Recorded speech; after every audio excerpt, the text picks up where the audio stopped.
World war మూడో ప్రపంచ యుద్ధం అయిపోతుందో అప్పటి నుంచి ఇండియా కొంచెం నెగ్గుకుంటుంది. అండ్ 2040 నుంచి 2050 మన ఇండియా చాలా బాగా ఇంప్రూవ్ అవుతుందని చెప్పొచ్చు ఆర్థికంగా. అండ్ 2050 తర్వాత మన అగ్ర రాజధాని కూడా అవ్వచ్చు, అంటే నెంబర్ 1. ఇప్పుడు అమెరికా ఉంది కదా అగ్ర రాజధానిగా, అలా ఇండియా నెంబర్ 1 అయ్యే ఛాన్స్ ఉంది ఆఫ్టర్ 2050. బట్ ఆఫ్టర్ 2050 దాటేంత వరకు మనం అగ్ర రాజధాని కాదు. ముఖ్యంగా 2030 వరకు అయితే ఇండియాకి అస్సలు బాగాలేదు. సరే, ఇండియా గురించి, పాకిస్తాన్ గురించి మాట్లాడాం.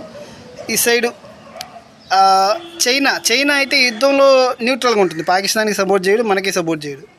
అండ్ ఫ్యూచర్లో చైనా ఇండియా ఫ్రెండ్స్ అవ్వబోతున్నాయి. అది ఆశ్చర్యంగా ఉంది నాకు. చైనా ఇండియా ఫ్రెండ్స్ అవ్వబోతున్నాయి, శత్రువులు కాదు. అలా ఇప్పుడు ఇరాన్ మూడో ప్రపంచ యుద్ధం గురించి మాట్లాడుకుంటే, ఇరాన్ అమెరికాలో